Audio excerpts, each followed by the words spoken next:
In this segment, we're going to explore the material and structural properties that control how structures behave.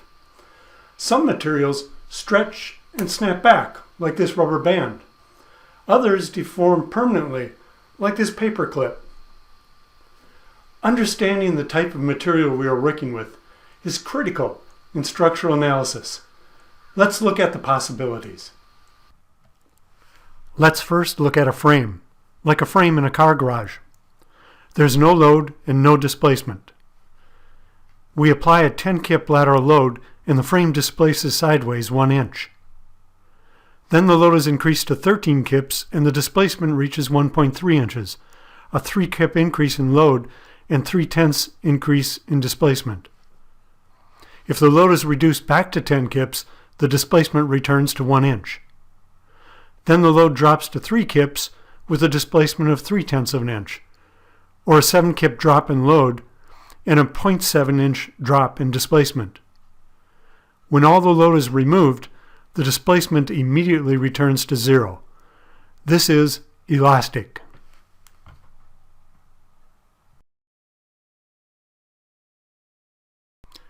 Let's plot the behavior of the frame we've recorded using the response data. The x-axis of the plot will show the frame displacement. The y-axis will show the frame load.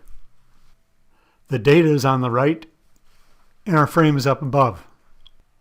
So we start at no load and add 10 kips and get 1 inch of displacement. Then we add another 3 kips to 13 kips of load and end up with a displacement of 1.3 inches. We remove that 3 kips and it goes back to 10 kip of load and 1 inch displacement. And then finally we reduce down to 3 kips with 3/10 of an inch of displacement. And then bring it down to no load. It starts with no load and no displacement and returns to that condition. It is elastic. Here we have a bar with 1 inch square area. A tension force of 30 kips is applied, so the bar stress is 30 kips per square inch, or 30 kSI. With the 30 kSI tension, the bar stretches 1/10 of an inch. The original length of the bar was 100 inches. With the 30 kip load and 30 kSI tension, the bar strain is 1/10 of an inch over 100 inches, or 1/1000th of an inch per inch. Now the load increases to 45 kips with a 45 kSI stress. The new strain is 1/1500ths of an inch over 100 inches, or 0.0015 inches per inch. Then the load drops to 15 kips. The stretch decreases by 1/10 of an inch. So the change in strain is 1/10 of an inch over 100 inches, or 1/1000th of an inch. The resulting new strain is 0.0015 inches per inch minus 0.001 inches per inch, or 0.0005 inches per inch. Let's remove all the load. The stretch goes back to 0. The bar returns completely to its original condition, regardless of the loading sequence, so it is elastic. First, we load the bar to 10 kips, and it stretches 1/2 an inch. So we plot that.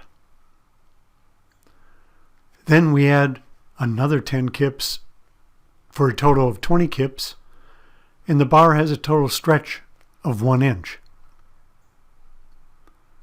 Adding another 10 kips for a total of 30 kips, the bar is now stretched 1.5 inches. And finally, going to 40 kips, the bar has a total stretch of 2 inches. Now when we unload the bar, the load and displacement follow the same trace downward back to the original unloaded condition.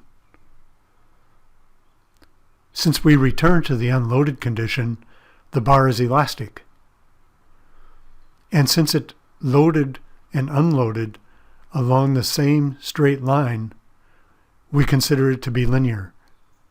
So this is a linear elastic bar.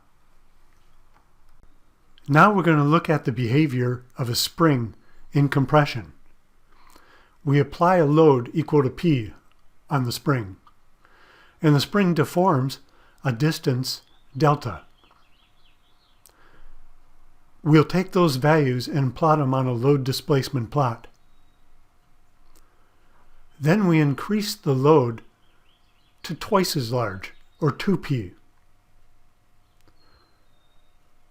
The spring displacement increases to 1.3 times delta.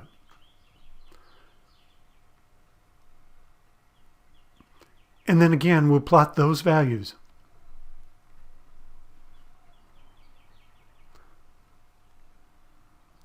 Then we'll unload the spring, and as we unload it, we'll see that it follows the same load displacement path. After unloading, the displacement goes back to 0. So clearly the spring is elastic. All of its displacement is completely recovered. However, this is a nonlinear elastic spring. Nonlinear because the load displacement plot was not a linear plot. Springs often display this type of behavior, getting stiffer as they get compressed. Now let's take a new look at the linear elastic bar we viewed earlier. Bar area is 1 square inch, so 30 kip load creates 30 ksi of stress. It's got a length of 100 inches. We're going to put a load on it of 15 kips, develops a stress of 15 ksi. The displacement is 0.05 inches, so the strain, 0.05 inches over the 100-inch length, is 0.0005. Let's plot that on our graph. Now we'll increase the load to 30 kips.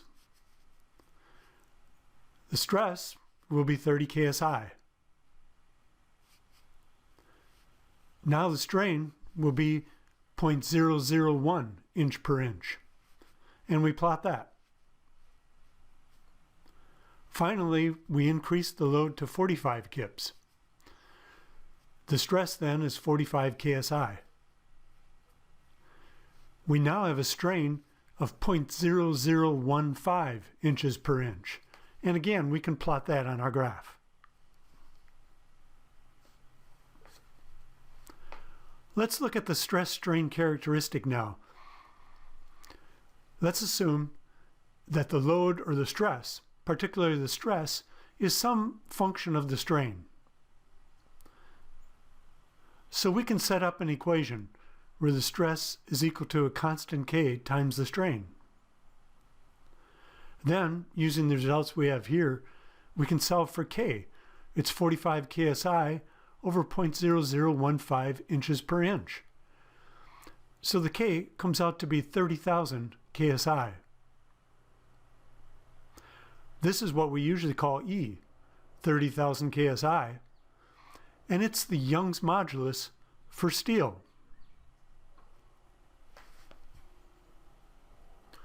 So if we summarize what we've seen here, when we have an elastic material that's linear, it can be characterized by a certain modulus that relates stress and strain.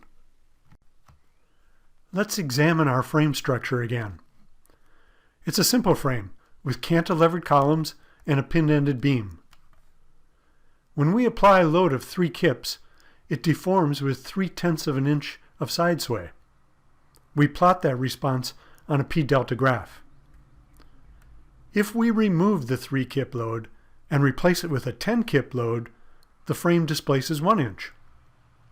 So, we might guess that a 13 kip load, 10 kips plus 3 kips, would create a 1.3 inch, 1 inch plus 0.3 inch displacement. If the frame response is linear elastic, this will be correct. We just used a method called superposition. The response to 2 or more loads is just the sum or response to the individual loads in a linear elastic structure. Now we're looking at the same frame, but it's made of a nonlinear material, like concrete when it's heavily loaded. Just as before, a 3 kip load causes 0.3 of an inch of side sway. A separate 10 kip load causes 1 inch of side sway. Next, the load is increased to 13 kips. But at just over 10 kips, the concrete starts cracking and softening, so the displacement reaches 1.6 inches. If the structure remained linear, the displacement at 13 kips should have been 3/10 of an inch plus 1 inch, or 1.3 inches through superposition. In a nonlinear structure, however, superposition cannot be used. Here we're looking at a bar made of a completely different material. As it's loaded up, we can see that it has a nonlinear loading path. But what's unique about the material is that as it unloads, it follows a different path. However, it does return to a position of zero load, zero displacement. So it's an elastic material. The total displacement is completely recovered, but the loading path doesn't follow the unloading path. The area enclosed by the curves is equal to the energy absorbed by the material. A material like this, on pulling, may often cool, and then as it's released, it'll heat up again. This is what we would call a partial elastic hysteretic material. We just finished looking at a bar that had hysteretic behavior. Now we'll look at a similar bar, but one that is much more important and common in structural systems. First, we apply a tension load to this bar. In fact, the load causes a stress just equal to the bar's yield stress. Remember that the yield stress is a limit at which the bar quits behaving in a linear elastic manner and starts softening and deforming. We plot the load and displacement at this point. Now we increase the load and stress to slightly above the yield level. The bar deforms measurably. Next, we remove the load, but the bar remains permanently stretched. It is not elastic. The loading and unloading sequences do not follow the same paths. This is referred to as plastic behavior, when the bar yields and permanently stretches. Instead of a bar, now let's look at how plasticity occurs in a frame. We use a simple frame as we did previously. First, let's apply a 3-kip lateral load, like wind loading. The frame sways 3/10 of an inch. Then we switch to a 10-kip load. The side sway increases to 1 inch, and we are near the yield capacity of the columns. If the load is increased by 3 kips to 13 kips, the side sway does not equal 1.3 inches, it becomes 2 inches. The column is deforming plastically. The lateral load is removed, but the side sway stays at 7/10 of an inch. The columns had developed a permanent bend, and superposition, taking the displacement as 1 inch plus 3/10 inch, didn't work, because the frame was not linear elastic. So we loaded the frame up to the 10-kip elastic limit, and then for another 3 kips and 1 inch of plastic behavior. Finally, unloading. The residual side sway was 7/10 to the right. Now let's assume the wind switched direction and creates a 10-kip lateral load to the left. Remember, the yielding load is just above 10 kips, so the frame will now be linear elastic and will see a 1 inch side sway to the left. But because the residual displacement to the right was 7/10 of an inch, the resulting side sway is only 3/10 of an inch left of the original frame position. The lateral load increases to 15 kips, and the frame yields and behaves plastically again. The side sway increases 1.7 inches for a total of 2-inch left side sway. In an earthquake, we frequently see buildings swaying plastically from side to side, just like this. So we've looked at linear elastic materials, materials that return completely and immediately to the original condition after they're unloaded. Structures are also frequently built of linear materials, materials that have a linear relation between load and deformation. In structures that are linear and elastic, we can use superposition in finding the response. The response of a structure to a group of loads is just the sum of response to each individual load. Some structures may be nonlinear, inelastic, or even plastic. Superposition cannot be used with these systems. In the remainder of this course, we'll stay focused on linear elastic structures. So, we will frequently use superposition.